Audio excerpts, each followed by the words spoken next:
The sound of police sirens outside my house froze my blood. 2 officers stood at my door asking about my 7-year-old son, Jake.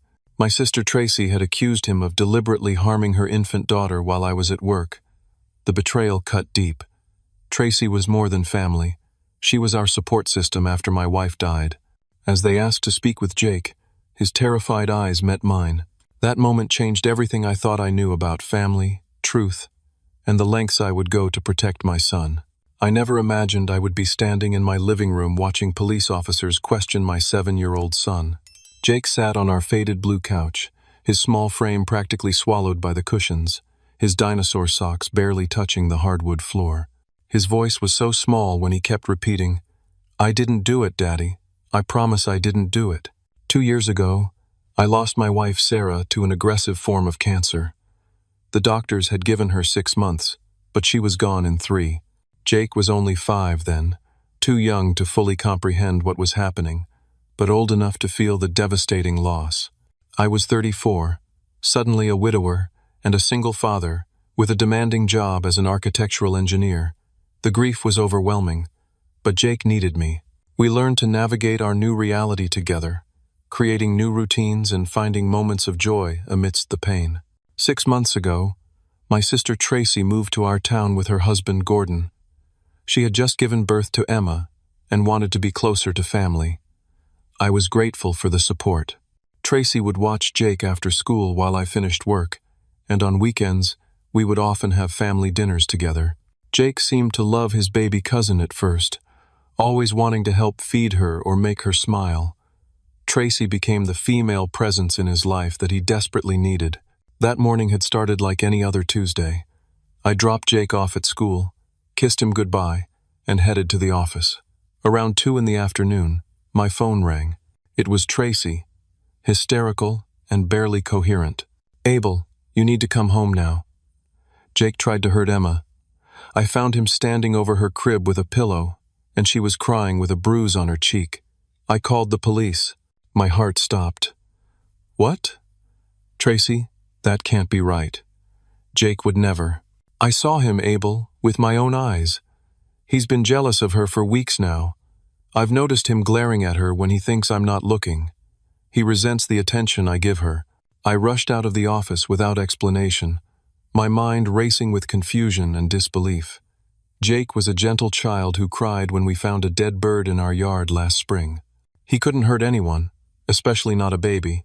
When I pulled into our driveway, a police car was already parked outside. I found 2 officers in my living room, Tracy holding Emma tightly against her chest, and Jake sitting alone, looking terrified. "Mr. Carter, I'm Officer Daniels, and this is Officer Rivera," the taller policeman said. "We need to ask your son some questions about an incident with his cousin." "Jake is 7 years old," I said, trying to keep my voice steady. "He doesn't understand what's happening." "Daddy, I just wanted to see the baby," Jake said, tears streaming down his face. "I didn't do anything wrong." Tracy stepped forward, her face twisted with anger. "He's lying, Abel." I walked in and caught him red-handed with a pillow over Emma's face. "Look at her cheek." She tilted Emma slightly to reveal a small bruise forming near her eye. The front door slammed open, and Gordon burst in, his face red with fury. "Where is he? Where's the little monster who hurt my daughter?" "Gordon, please," I said, stepping between him and Jake. "We don't know what happened yet." "I'll tell you what happened," he spat. "Your son attacked my defenseless baby, and I want him charged. Tracy's been telling me for weeks he's been acting strange around Emma." Officer Rivera pulled out a notepad. "Mrs. Lewis, you mentioned you've documented previous incidents." Tracy nodded, pulling out her phone. "Yes, look. 3 days ago, Emma had scratches on her arm after Jake was playing with her. Last week, I found her pacifier missing right after Jake visited her room. And the week before that, she suddenly started crying when Jake approached her crib." My mind was reeling. These were all normal interactions that Tracy was suddenly recasting in a sinister light. The scratches had been from Emma's own tiny fingernails. We had even discussed trimming them. The missing pacifier had turned up in the laundry basket. "Jake, I knelt before my son. Did you do anything to hurt baby Emma today?" His eyes, so much like his mother's, looked directly into mine. "No, Daddy, I promise. I just wanted to look at her." The pillow was already in the crib. I believed him. In my core, I knew my son. But as I turned around, I saw doubt and accusation on everyone else's faces. Tracy was crying now. Gordon was barely containing his rage, and the officers were exchanging glances that sent chills down my spine. "Mr. Carter," Officer Daniels said, "we're going to need to contact Child Protective Services. This is a serious allegation." In that moment, I realized this wasn't just a misunderstanding that would be cleared up by dinner time. My son had been accused of something terrible, and my own sister was leading the charge against him. The foundation of trust I thought we had built was crumbling beneath my feet, and I had no idea how to stop it. The next 48 hours were a nightmare of questioning and scrutiny. A social worker named Miss Patel arrived the following morning to interview Jake separately. I paced outside the door of his bedroom, straining to hear their conversation, torn between wanting to protect him and knowing that interfering would only make things worse. Tracy and Gordon had taken Emma to the pediatrician, who confirmed the bruise was consistent with applied pressure, but couldn't definitively state its cause. That didn't stop Tracy from declaring with certainty to anyone who would listen that Jake had deliberately tried to smother her daughter. By Wednesday evening, my parents had driven in from Connecticut. I expected their support, but the conversation in our kitchen that night shattered that hope. "Abel, you need to consider that Jake might need professional help," my father said, stirring his coffee with unusual concentration. "Dad, he's a 7-year-old boy who lost his mother. He's not violent." My mother reached across the table to take my hand. "Honey, trauma affects children in unpredictable ways." Tracy showed us the pictures of those other incidents with Emma. "There's a pattern." "Those aren't incidents." I pulled my hand away. "They're normal interactions that Tracy is twisting." "Why would your sister lie about something like this?" my father demanded. I had no answer that made sense. Tracy and I had always been close. She had been my rock after Sarah died. What reason would she have to suddenly turn against Jake? Thursday morning brought another blow. Miss Patel called to inform me that Jake's school teacher, Miss Brennan, had reported that Jake had been drawing concerning pictures over the past few weeks. "What kind of pictures?" I asked, dread pooling in my stomach. "Dark imagery, figures lying down." Miss Brennan was concerned enough to save them, but didn't want to alarm you immediately. That afternoon, I went to the school during my lunch break. Miss Brennan greeted me with sympathy in her eyes that made me want to scream.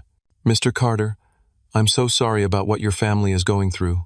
Please, just show me these drawings everyone's so concerned about." She pulled out a folder and spread several crayon drawings across her desk. My heart sank, but not for the reason she thought. They weren't violent images at all.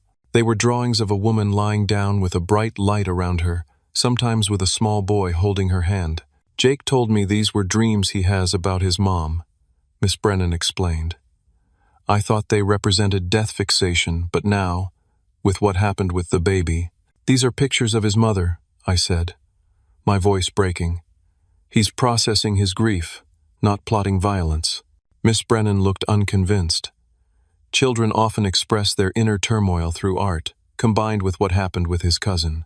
I collected the drawings and left, fury and helplessness battling inside me. Everyone seemed determined to reinterpret my son's entire existence through the lens of this one accusation. That evening, my family gathered for dinner at my parents' hotel restaurant. It was supposedly to discuss next steps, but it felt more like a tribunal. Jake sat silently beside me, pushing pasta around his plate while the adults talked about him as if he wasn't there. "I think Jake should stay with us for a while," my mother suggested gently, "just until things calm down." "He's not going anywhere," I said firmly. "He stays with me." Tracy, who had been unusually quiet, suddenly spoke up. "Abel, you're in denial. Emma isn't safe with Jake around. None of us are saying he's a bad kid, but he needs help that you can't provide while working full-time." "Tracy's right," Gordon added. "We're considering requesting a temporary restraining order to keep him away from Emma." "A restraining order? He's 7 years old." I stood up so quickly my chair toppled backward, causing several diners to turn and stare. "This has gone far enough. Jake hasn't done anything wrong, and I won't have him treated like a criminal." Jake tugged at my sleeve, tears in his eyes. "Daddy, can we go home now?" I looked around the table at the faces of my family, concern, judgment, and worst of all, fear when they looked at my son. "Yes, buddy, we're leaving." As we walked to the car, a voice called out behind us. "Abel, wait up." It was Sam, my neighbor from across the street. He jogged over, slightly out of breath. "Hey man, I heard about what happened from Diane at the corner store. This town and its gossip, you know?" "Yeah, news travels fast," I said bitterly. Sam glanced at Jake, who had climbed into the back seat. "Look, I don't want to overstep, but my security cameras cover part of your front yard and driveway. I installed them after that string of car break-ins last year. If it would help clear things up, you're welcome to look through the footage from Tuesday." For the first time in days, I felt a glimmer of hope. "Sam, that might actually be incredibly helpful. Thank you." As we drove home, I looked at Jake in the rearview mirror. He had fallen asleep, exhaustion finally overtaking him. His face, so much like Sarah's, was peaceful in sleep, unburdened by the accusations and confusion of waking life. Back at home, I carried him to bed and tucked him in, then sat on the edge of his dinosaur-patterned comforter. "I believe you, Jake," I whispered, brushing his hair back from his forehead. "And I'm going to prove that you didn't do anything wrong." As I turned off his light, my phone buzzed with a text from my boss. "Abel, we need to discuss your sudden absences. Meeting tomorrow, 9 a.m. Another problem to add to the growing pile." But as I closed Jake's door, I clung to the one new hope: Sam's security cameras. Maybe, just maybe, they had captured something that could help us. By Friday morning, the strain was starting to show on both of us. Jake had woken up twice during the night with nightmares, and dark circles shadowed his eyes as he picked at his breakfast. I had called the school to let them know he wouldn't be attending for the rest of the week. The last thing he needed was to face whispers and stares from classmates who had undoubtedly heard rumors. "Do I have to talk to the police again?" he asked in a small voice. "No, buddy, not today. But Miss Patel might come back to ask you some more questions." He nodded, pushing his cereal bowl away. "Nobody believes me, not even Grandma and Grandpa."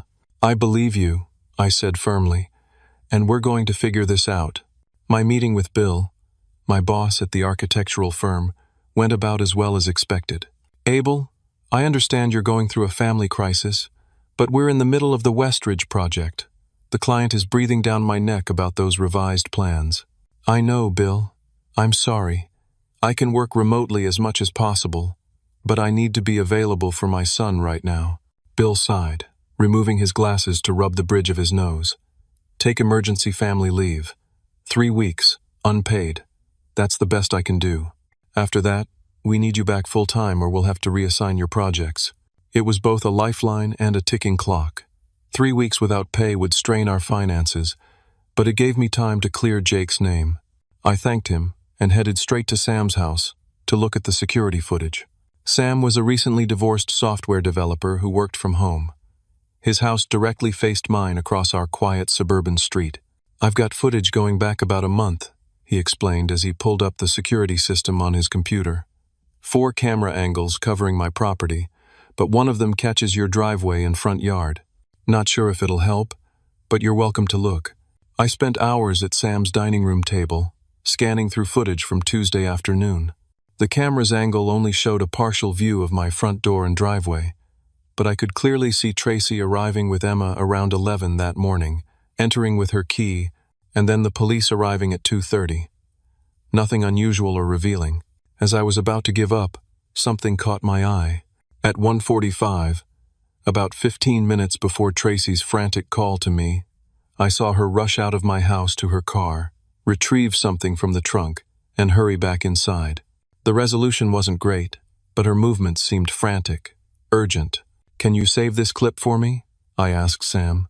"Sure, man. Anything else looking suspicious?" I shook my head. "Not really. I was hoping for some smoking gun, but this is pretty inconclusive." "You know," Sam said hesitantly, "I've got another camera on the side of my house that faces your backyard. It's mostly to watch my grill and patio furniture, but it might show something." This footage was even less revealing, just occasional glimpses of Tracy through my kitchen window. But then Sam pointed at the screen. Wait, does your sister normally pace like that? In the footage, Tracy could be seen walking back and forth in front of my kitchen window, appearing to talk to herself, gesturing emphatically. This was about an hour before the alleged incident. She seems really agitated, Sam observed. Yeah, she does. A knot formed in my stomach. What was going on with Tracy? I thanked Sam and headed home, my mind racing. When I arrived, Miss Patel's car was in the driveway. Inside, I found her sitting with Jake at the kitchen table, a series of cards spread out between them. Mr. Carter, she greeted me with a professional nod. Jake and I were just finishing up. How's it going? I asked, directing the question to Jake rather than Miss Patel. Jake shrugged, not meeting my eyes. Miss Patel gathered her cards. We've been discussing feelings, particularly about family. Jake, would you like to go play for a few minutes while I talk to your dad? Once Jake was out of earshot, her expression grew serious. Mr. Carter, Jake is showing signs of emotional distress, consistent with either guilt or trauma from false accusation. Without more evidence either way, it's difficult to determine which. He's innocent, I said firmly. He's traumatized because everyone he trusted suddenly thinks he's capable of hurting a baby. I understand your position, but I need to inform you that I'll be conducting a home assessment next week. In the meantime, all contact between Jake and his cousin should be supervised. After she left, I found Jake in his room, building an elaborate fortress out of Lego blocks. Hey, buddy. You okay? He nodded without looking up. Miss Patel thinks I'm bad. No, she doesn't. She's just trying to understand what happened. Nothing happened. He knocked over part of his creation in frustration. I didn't hurt Emma. I was just looking at her, and then Aunt Tracy started screaming. I sat down on the floor beside him. Jake, can you tell me exactly what you remember from that day? Everything you saw and heard? He was quiet for so long I thought he wasn't going to answer. Then, in a whisper, there was someone else in Emma's room. My heart skipped a beat. What? Who? I don't know. When I went to see Emma, I heard voices. I thought it was Aunt Tracy talking to the baby, but when I peeked in, I saw, I don't know, someone by the crib. Then Aunt Tracy came running in from the bathroom and started yelling at me. Jake, why didn't you tell the police this? Tears welled in his eyes. Because no one believes me anyway. And Aunt Tracy said it was just me and her and Emma in the house. That night, after Jake went to bed, I received a text from Gordon. We're filing for an emergency protection order tomorrow. Tracy doesn't feel safe with Jake unmonitored. This isn't personal, Abel. It's about protecting Emma. I threw my phone across the room, where it hit the wall and clattered to the floor.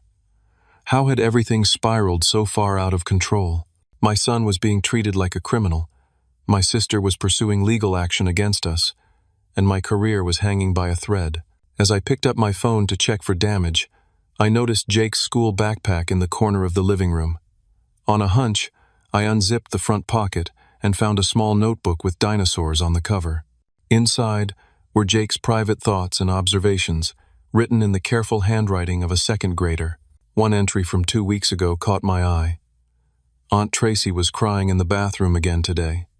She didn't know I heard. She keeps saying she can't do it anymore. I think she misses having fun like before Emma was born. And another from just 3 days before the incident. Aunt Tracy forgot to feed Emma lunch. The baby cried for a long time. I gave her the pacifier and she stopped. Aunt Tracy was sleeping on the couch. A chill ran through me. These weren't the observations of a jealous child plotting harm. They were the innocent notes of a boy witnessing something concerning in the adult world around him, something I had completely missed. I called Sam. I need another favor. How far back does your security footage go? About 30 days. Why? I need to see every bit of footage you have of my house and Tracy's visits. There's something bigger going on here. Saturday morning, I dropped Jake off at his friend Zach's house. Zach's mother, Heather, was one of the few parents who hadn't pulled away from us since the accusations surfaced. He can stay as long as you need, she assured me. Zach's been asking about him. Thanks, Heather. I'm trying to sort through some things that might help clear this up. She squeezed my arm. For what it's worth, I've known Jake since preschool. That boy wouldn't hurt a fly. At Sam's house, we set up a more systematic review of his security footage, going back a full month before the incident. What began to emerge was deeply troubling. The side camera, that partially captured my backyard, also had a clear view of Tracy's car whenever she parked in my driveway. Over the past month, there were at least 6 instances where Tracy arrived with Emma, entered my house, then left the baby in the car for 5 to 15 minutes, while she went inside first. That's not normal, Sam said, voicing my thoughts. Why would she leave an infant in the car? Even more concerning were the clips showing Tracy through my kitchen window. In multiple instances, she appeared to be arguing with someone who wasn't there, gesturing wildly, then suddenly stopping and composing herself when Jake entered the room. Have you noticed anything unusual about your sister lately? Sam asked carefully. She's been under a lot of stress with the new baby, I admitted. Gordon works long hours, and she's essentially a single parent during the day. But we continued reviewing footage, creating a timeline of Tracy's visits. Then we found Tuesday's footage from a different angle. At 1:30, 15 minutes before the alleged incident, Tracy was visible through my dining room window, holding Emma. The baby appeared to be crying. Tracy looked exhausted, frustrated. Then, in a moment that made my blood run cold, she seemed to lose her balance or her grip. There was a jerky motion, and though the camera angle didn't show everything, it was clear that Emma had fallen or been dropped. Tracy's reaction was immediate panic. She picked up Emma, checking her frantically, then looked around as if making sure no one had seen. "Oh my God," I whispered. "She dropped her." "Keep watching," Sam said grimly. 10 minutes later, the footage showed Tracy running out to her car, retrieving something, then rushing back inside. Shortly after, Jake came into view, visible through the kitchen window as he returned home from school. He went inside, and approximately 5 minutes later, all hell broke loose. Tracy running to the front door, screaming, then making a phone call. "She set him up," I said, the realization hitting me like a physical blow. She dropped Emma, the baby was hurt, and she blamed Jake. Sam nodded slowly. "It looks that way, but why?" I thought about Jake's notebook entries, Tracy's strange behavior in the videos, her apparent conversations with herself. I think something's wrong with Tracy, something serious. That afternoon, I met with Diane Mitchell, a lawyer Sam had recommended. I brought copies of the security footage, Jake's notebook, and a detailed timeline of events. "This is compelling circumstantial evidence," Diane said after reviewing everything, "but it's not definitive proof of your sister's actions. The camera angles don't explicitly show her harming the child or planting evidence. A good prosecutor could argue alternative interpretations, so it's not enough to clear Jake? For the police and CPS? Possibly. For a complete family reconciliation? That's more complicated. I suggest you proceed cautiously. If your sister is experiencing a mental health crisis, confronting her directly could make things worse." I left Diane's office with a plan not to publicly accuse Tracy, but to carefully gather everyone involved and reveal what I'd found. But first, I needed to understand what might be happening with my sister. That evening, after picking up Jake from Zach's, I called my mother. "Mom, has Tracy ever had issues with depression or anxiety before?" "Why do you ask?" Her voice was instantly guarded. "I'm trying to understand what's happening. This whole situation doesn't make sense unless there's something else going on." There was a long pause. After Tracy had Emma, her doctor mentioned watching for signs of postpartum depression. She was prescribed medication, but she insisted she didn't need it, said it made her too foggy. And no one thought to mention this to me when she was watching my son every day. "Abel, postpartum depression is common and usually manageable. We had no reason to think that she might fabricate accusations against a 7-year-old? No, probably not." I couldn't keep the bitterness from my voice. "Mom, I need you and Dad to come over tomorrow morning. Bring Tracy and Gordon. Tell them I want to apologize and start healing our family. You're not planning something confrontational, are you? Your sister is fragile right now. No confrontation, just clarity." The next morning, I asked Sam to keep Jake at his house, playing video games and staying well away from windows. Then I set up my laptop in the living room, queued up the most revealing footage, and waited for my family to arrive.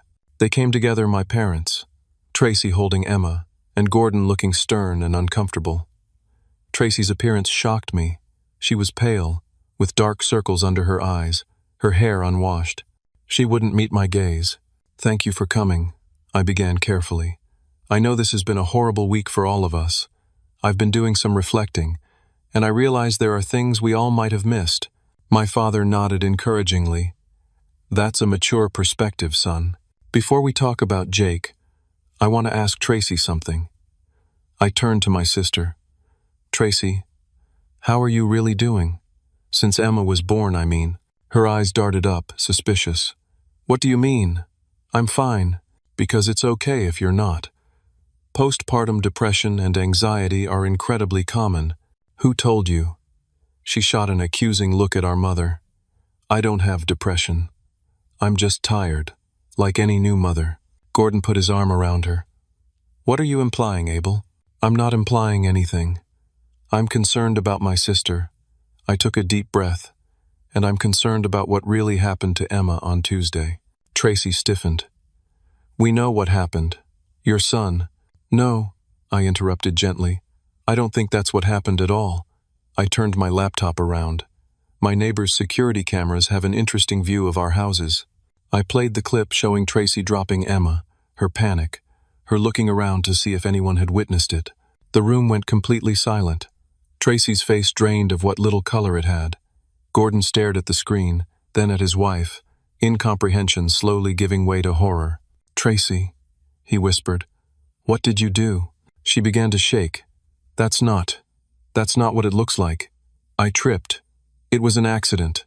"I believe you," I said softly. "Accidents happen. But what happened next wasn't an accident."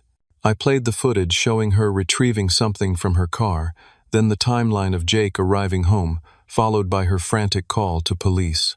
"You blamed a 7-year-old child for your accident," my father said, his voice breaking. "Your own nephew." Tracy suddenly stood, clutching Emma to her chest. "You don't understand. None of you understand what it's like. Day after day, no sleep, no help, no escape." Her voice rose hysterically. "Abel and Jake with their perfect little life. Everyone cooing about how brave they are, how well they're coping. What about me? Who helps me?" Gordon reached for the baby. "Tracy, you need to calm down. Give me Emma." "No." She backed away. "You're all turning against me, just like the voices said you would." "Voices?" my mother echoed, alarmed. Tracy's eyes were wild now. "They started after Emma was born, telling me I'm a terrible mother, that everyone can see my failures, that it would be better if—" She choked on a sob. "If I just disappeared. But then they said maybe it wasn't me who should disappear." Gordon was on his feet now. "Tracy, give me our daughter. Right now." She looked at the baby in her arms as if seeing her for the first time. Something in her expression shifted, softened. Then she looked at me, tears streaming down her face. "I'm sorry, Abel. I'm so sorry. I don't know what's happening to me." She handed Emma to Gordon, then collapsed onto the couch, sobbing uncontrollably. "I didn't mean to hurt anyone. I was changing her diaper, and I got dizzy." She fell. I thought she was fine. But then the bruise started showing, and I panicked. The voices said everyone would blame me, take her away from me, that no one would believe it was an accident. My mother moved to sit beside her, holding her as she cried. "Tracy, you're not well. This isn't just depression. You need help." "I know," she whispered. "I know something's wrong with me. I've known for weeks, but I was afraid to say anything." Gordon's face was ashen. "Why didn't you tell me? All those nights you said you were fine." "Because I'm supposed to be happy," Tracy cried. "Everyone says having a baby is the most wonderful experience of your life. What kind of monster isn't happy about her own child?" As we sat there, absorbing the terrible truth of what had happened, Tracy suddenly lurched to her feet. "I need to go. I can't stay here. You all hate me now." "No one hates you," I said, moving to block the door. But you need help, Tracy. Professional help. She tried to push past me. Let me go. Let me take Emma. And go. Gordon stood firm, cradling our niece. You're not taking her anywhere right now. You're not well. Tracy's face contorted with rage, then fear, then despair. She sank to the floor, curling into herself. Please help me, she whispered. I don't want to feel like this anymore. My father was already on the phone with emergency services, explaining the situation in a shaky voice. As we waited for help to arrive, I texted Sam, keep Jake there a little longer. We're getting Tracy the help she needs. In the midst of this family crisis, there was one small comfort: my son was innocent, and soon everyone would know it. But as I watched my sister rocking back and forth on my living room floor, I realized that the truth, while vindicating for Jake, had revealed something far more painful than we could have imagined. The paramedics arrived within 10 minutes, followed closely by a police officer, the same Officer Rivera, who had questioned Jake days earlier. Tracy was calm by then, drained and defeated. She went with the paramedics voluntarily after kissing Emma goodbye and whispering an apology to Gordon. Officer Rivera took statements from everyone present. When I showed him the security footage, his professional demeanor cracked slightly. We should have investigated more thoroughly, he admitted. With children involved, we tend to err on the side of caution. I understand that, I said. But my son has been traumatized by this accusation. His own family thought he was capable of violence. I'll make sure this evidence is properly documented. We'll need statements from Jake as well, but it looks like the case against him will be closed. After the police left, the remaining adults sat in stunned silence. Gordon held Emma, staring down at her with a mixture of love and horror at what might have happened. I had no idea, he said finally. She told me she was tired, emotional, normal new mom stuff. I never imagined. He looked up at me, eyes hollow. Abel, I am so sorry. What we accused Jake of, it's unforgivable. My mother was sobbing quietly on the couch. I failed both my children. I should have seen that Tracy needed help, and I should have believed in Jake. We all missed the signs, I said, though the words felt inadequate. Tracy hid her struggles well. Not well enough, my father countered. There were clues, her irritability, how she'd sometimes zone out mid-conversation. Even her accusations against Jake, they were so extreme, so unlikely. We should have questioned them more. What happens now? Gordon asked, his voice breaking. For Tracy? For all of us? Tracy gets treatment, I said firmly. Jake's name gets cleared, and we all work on rebuilding trust. What about Emma? My mother asked, looking at the baby sleeping peacefully in Gordon's arms, unaware of the chaos around her. Gordon swallowed hard. I'll need to file for emergency custody, at least until Tracy is stable. We'll help, my father assured him. Whatever you need. I left them discussing logistics and walked across the street to Sam's house. Jake was sitting on the living room floor with Sam's son Ethan, building an elaborate racetrack for toy cars. Dad, he jumped up when he saw me. Ethan has all the monster speedway pieces I was missing. For a moment, I just watched him animated, excited, a normal 7-year-old boy without a malicious bone in his body. The unfairness of what he'd been put through hit me anew. That's awesome, buddy. Are you having fun? Yeah. Can I stay longer? Sam appeared from the kitchen with a questioning look. I gave him a subtle nod. Things had gone as planned. Actually, Jake, we should head home now. But maybe you can come back and play tomorrow. Back at our house, my parents and Gordon had left to meet Tracy at the hospital. I sat Jake down to explain what had happened in terms he could understand. Aunt Tracy is sick right now, I began carefully. Not a cold or flu kind of sick, but sick in her mind. Sometimes after moms have babies, their brains can get confused and make them think scary things that aren't real. Jake considered this. Like how I thought there were monsters under my bed when I was little. Similar to that, yes. But Aunt Tracy's confusion made her blame you for something you didn't do. Emma got hurt by accident when Tracy was holding her, but Tracy was so scared that she said you did it. So, everyone knows I didn't hurt Emma now? Yes. Everyone knows you're innocent, and they're all very sorry they didn't believe you. He was quiet for a moment, processing. Is Aunt Tracy going to get better? I think so, The doctors are going to help her, but it might take some time. Can I see Emma? I miss her. His capacity for forgiveness humbled me. Soon, buddy. Uncle Gordon needs some time to take care of her right now. That night, as I tucked Jake into bed, he asked the question I'd been dreading. Dad, why didn't anyone believe me? I sat on the edge of his bed, searching for the right words. Sometimes adults make mistakes. We think we're protecting someone, but we end up hurting someone else instead. Everyone who doubted you feels terrible about it now. Even Grandma and Grandpa, especially them. They love you very much, Jake. He nodded, but I could tell the hurt wasn't so easily erased. Trust, once broken, takes time to rebuild, a lesson our entire family was learning the hard way. The following day, Monday, brought new developments. Tracy had been diagnosed with postpartum psychosis, a rare but serious condition that can include delusions, hallucinations, and irrational behavior. She would remain hospitalized for at least 2 weeks for stabilization, followed by intensive outpatient treatment. Gordon came by with Emma to apologize to Jake in person. My son was shy at first, hanging back behind my legs. Hey Jake, Gordon said, kneeling to his level. I made a big mistake.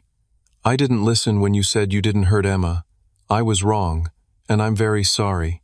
Jake peeked around me. Is Aunt Tracy still mad at me? Gordon shook his head. No, buddy. Aunt Tracy isn't mad at you. She's confused right now, but the doctors are helping her think more clearly. She feels very sad about what happened. Jake moved forward cautiously and reached out to touch Emma's tiny hand. Hi, Emma. I missed you. The baby gurgled and grasped his finger, bringing a smile to Jake's face, the first genuine smile I'd seen from him in days.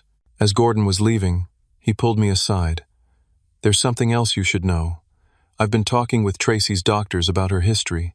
This isn't the first time something like this has happened. What do you mean? He lowered his voice. In college, she apparently accused a roommate of stealing her research papers and sabotaging her grades. It resulted in a university investigation. The roommate was eventually cleared, but Tracy never acknowledged, making a false accusation. Her parents, your parents, helped smooth things over. The revelation sent a chill through me. They never told me. They probably thought it was an isolated incident. Tracy was under extreme stress with finals, not sleeping. Sound familiar? I nodded slowly. Have you told her doctors this? Yes. They said it could indicate an underlying condition that was exacerbated by the hormonal changes of pregnancy and childbirth. After Gordon left, I called my parents. Their admission was reluctant but revealing. We thought it was behind her, my father explained. She had therapy for almost a year afterward, took medication for anxiety. The doctors said she was fine. And you never thought this information might be relevant when she accused Jake of attacking an infant. Abel, try to understand. We never connected the two incidents. That was 12 years ago, when she was barely 20. Well, now we know better, I said. And we all need to do better by both Tracy and Jake. The hardest decision came that evening, after Jake was in bed. I called Diane, the lawyer.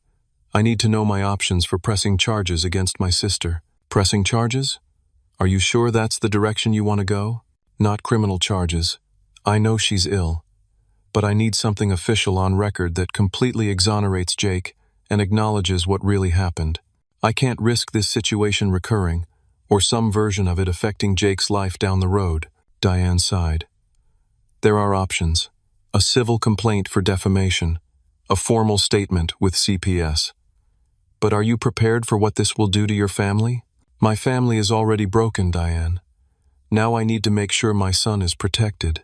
The next 2 weeks were a careful balancing act, supporting Jake's recovery, while navigating the complex legal and medical situations surrounding Tracy. Child Protective Services officially closed their case against Jake, with a formal letter acknowledging that the allegations were unfounded. But the damage to his reputation and sense of security wasn't so easily repaired. His first day back at school was particularly difficult. Despite my meeting with the principal and teachers beforehand, whispers and stares followed him through the hallways. Ryan's mom won't let him come to my birthday party, he confided after school, trying to hold back tears. She says I'm dangerous. I called Ryan's mother that evening. Jake was completely exonerated, I explained. My sister has been diagnosed with a serious mental health condition that caused her to make false accusations. I'm sorry about your sister, she replied stiffly, but I have to think of my son's safety first. It was a response we encountered repeatedly as news of what happened spread through our community. People expressed sympathy, but kept their distance. The false accusation had planted a seed of doubt that facts couldn't entirely uproot. Gordon filed for temporary emergency custody of Emma, with no objection from Tracy's medical team. My parents tried to split their support between their daughter and grandson, spending mornings at the psychiatric facility with Tracy and afternoons with Jake and me. Tracy's treatment progressed slowly. Her doctors adjusted her medications several times, trying to find the right balance to address her symptoms without the side effects she'd previously found intolerable. She was diagnosed with bipolar disorder with psychotic features, likely present for years but dramatically worsened by the hormonal changes of pregnancy and the stress of new motherhood. She's starting to understand what happened, my mother reported after one visit. The delusions are fading. She's asking about Jake, about how he's doing. It's too soon for them to see each other, I said firmly. Jake is still processing everything. Indeed, Jake had started seeing a child psychologist, Dr. Lewis, who specialized in trauma. Their sessions seemed to help, giving Jake a safe space to express his confusion and hurt.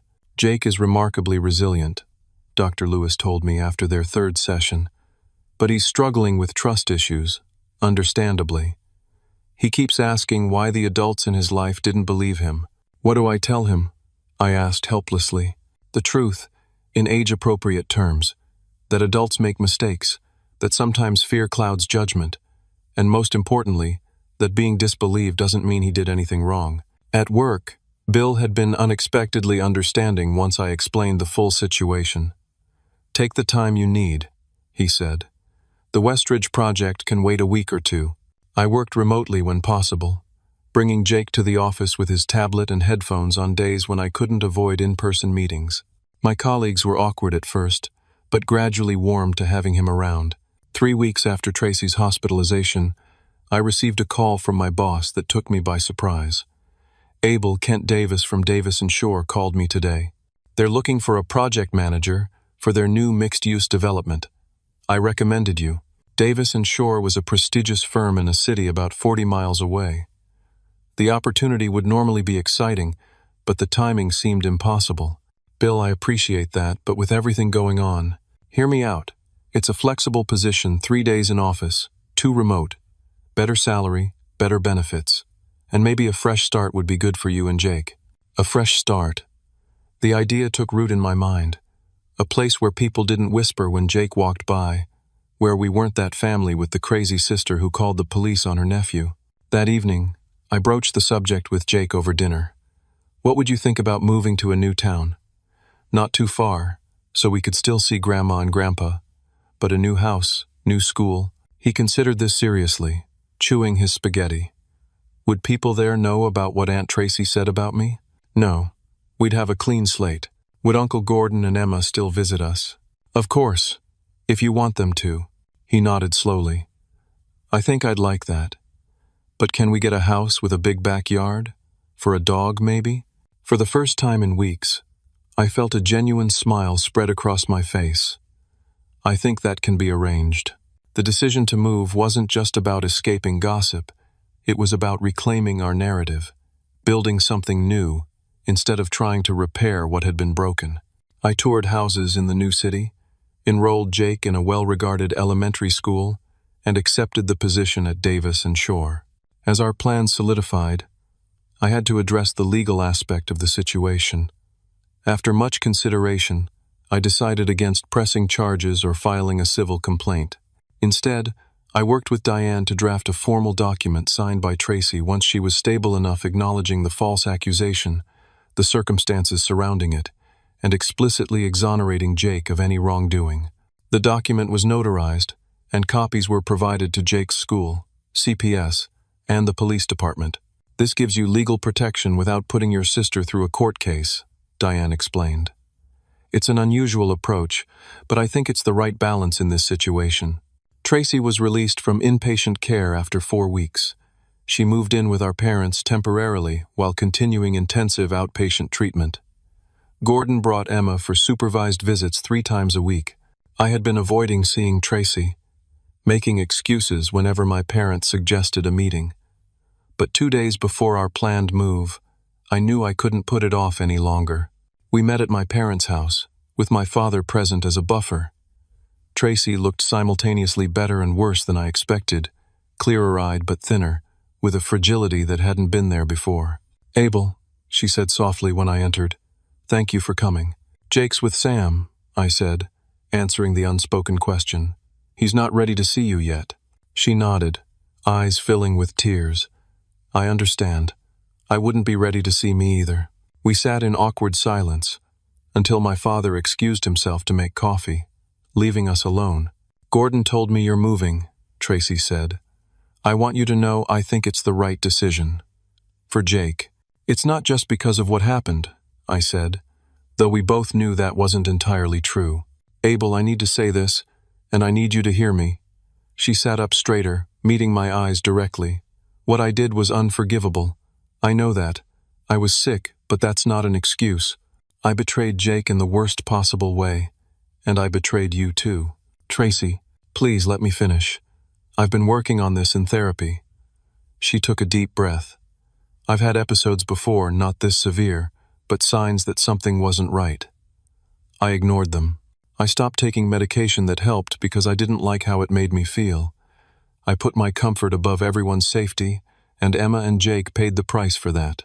The doctors say with proper treatment, yes, I can manage this, and I will, every day for the rest of my life. But that doesn't undo the harm I caused." She wiped away tears. "I signed the document your lawyer drafted. It was the least I could do. But I want you to know that I will spend the rest of my life trying to make this right, even if Jake never feels comfortable around me again." I studied my sister, the person who had been my closest ally after Sarah died, who had helped me navigate single parenthood, and who had then shattered our family with a false accusation born of illness and desperation. "I believe you," I said finally, "and I forgive you, Tracy. But Jake's forgiveness will have to be on his timeline, if it comes at all." She nodded. "I know. Just tell him I love him when he's ready to hear it." As I left my parents' house that day, I felt a weight lift. Not completely, the pain and betrayal were still there, but enough to breathe more easily, to look toward our future in a new city with cautious optimism. The morning of our move, Sam and Heather came over to help load the last boxes into the moving truck. Jake was saying goodbye to Ethan, the 2 boys solemnly exchanging email addresses and promises to play online games together. "You know, you're welcome back any time," Sam told me as we closed up the truck. "Not everyone believed the rumors. I appreciate that, Sam. And everything else you did for us. We wouldn't have uncovered the truth without your help. That's what neighbors are for," he said simply. "Or friends, I should say." As we were about to leave, a car pulled up. It was Gordon, with Emma in her car seat. "We wanted to say goodbye properly," he explained, lifting Emma out of the car, "and to give Jake something." From the trunk, he produced a golden retriever puppy with a red bow around its neck. Jake's eyes widened in disbelief. "Your dad mentioned you wanted a dog for your new backyard," Gordon said, handing the squirming puppy to Jake. "Consider it a housewarming gift." Jake buried his face in the puppy's fur, shoulders shaking with emotion. When he looked up, his smile was radiant. "Thank you, Uncle Gordon. I'm going to name him Buddy." As we drove away from the only home Jake had ever known, with Buddy settling in the back seat beside him, I glanced in the rearview mirror. Jake was looking back at our house, his expression thoughtful. "You okay, Buddy?" I asked. He turned to me with eyes that seemed older, wiser than they had been a month ago. "Yeah, I'm ready for our new adventure." In that moment, I saw not just my son, but the man he would become, resilient, compassionate, and stronger for having weathered this storm. The road ahead might not be easy, but we would travel it together, one day at a time. 6 months after moving to our new home in Riverdale, Jake and I had settled into a rhythm that felt, if not completely normal, at least comfortable. Our house, a modest 3-bedroom with the promised big backyard, had become a true home. Buddy, now 3 times his original size but still convinced he was a lapdog, had been Jake's constant companion and emotional support. Jake's new school had been a fresh start. His teacher, Mr. Peterson, was energetic and engaging, and Jake had made several friends who regularly came over for playdates and video games. Without the shadow of false accusations hanging over him, Jake had gradually returned to the bright, curious child he'd been before. My position at Davis and Shore was challenging but rewarding. The flexible schedule meant I could be home when Jake finished school most days, and my colleagues were understanding on the rare occasions when family needs required last-minute adjustments. Tracy remained with our parents, continuing her treatment with a psychiatrist and therapist. Her medication regimen had stabilized, and according to my mother, she was doing well participating in a support group for mothers with postpartum mood disorders and slowly rebuilding her relationship with Emma. Gordon had filed for divorce shortly after we moved, a decision that surprised no one but saddened everyone. He and Emma visited us once a month, staying in a nearby hotel. Jake adored these visits, always eager to see how much Emma had grown and to show her new tricks he'd taught Buddy. She said, "Jake yesterday," Gordon reported during their most recent visit, as we watched the children play in the yard, or something close to it anyway. "He'll be thrilled," I said. "He's been trying to teach her his name for months." Gordon nodded, his expression softening as he watched his daughter. Tracy asked about seeing him again. "No pressure, just when he's ready." It was a conversation we'd had before. "I've talked to Dr. Lewis about it. She thinks Jake is making progress, but he still has anxiety about the situation. We need to follow his lead." "Of course," Gordon agreed. "I just wanted you to know she's asking for the right reasons now, not out of guilt or obligation, but because she genuinely misses him." That evening, after Gordon and Emma had left, I found Jake sitting on his bed, looking at an old family photo taken at Christmas the previous year before Emma was born, before everything fell apart. Tracy stood beside me in the picture, both of us smiling, with Jake in front wearing a Santa hat. "You miss her sometimes, don't you?" I asked, sitting beside him. He nodded slowly. "She used to make the best chocolate chip pancakes, and she knew all the dinosaur names, even the hard ones. Those were good times." "Dad?" He looked up at me, his expression serious. "Is Aunt Tracy still sick?" "She's getting better. She takes medicine now that helps her brain work the way it's supposed to, and she talks to doctors who help her understand her feelings." "Like I talked to Dr. Lewis?" "Similar, yes." He was quiet for a moment, thinking, "Do you think, someday, I could talk to Aunt Tracy? Not alone," he added quickly. "With you there." I put my arm around his shoulders. "If that's something you want, then yes, absolutely, whenever you're ready." "Not yet," he decided. "But maybe soon." 2 weeks later, my parents came to visit, bringing homemade lasagna and stories of their recent cruise. They'd been making regular trips to see us, gradually rebuilding their relationship with Jake after their initial doubt had damaged his trust in them. "He looks so happy," my mother observed as Jake showed my father how Buddy could now fetch the newspaper from the end of the driveway. "You both do." "We are," I said, surprised to realize how true it was. "It hasn't been easy, but we're in a good place now." Tracy's been asking if she could write Jake a letter. My mother ventured carefully. "Nothing long or emotional. Just a start." I considered this. "Let me talk to Jake and Dr. Lewis. A letter might actually be good. It gives him control over when and how to engage."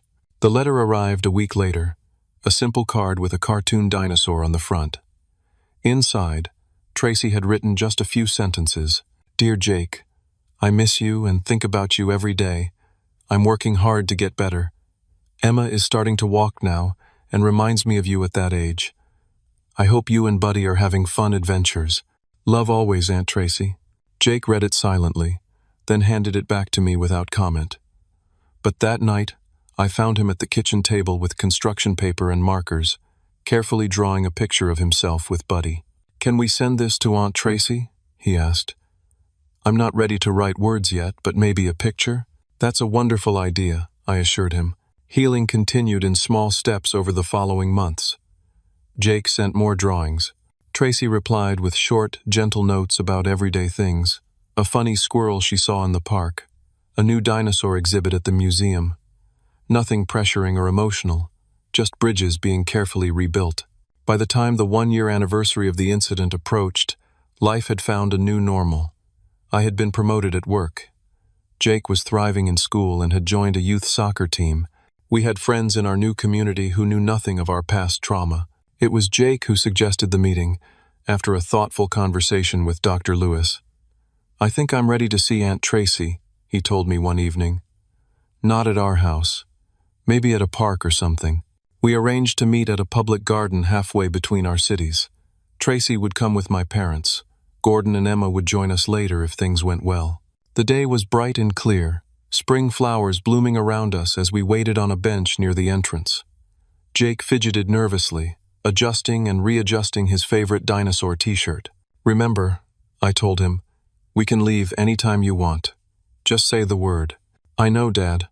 I'll be okay." When my parents' car pulled into the parking lot, Jake tensed beside me.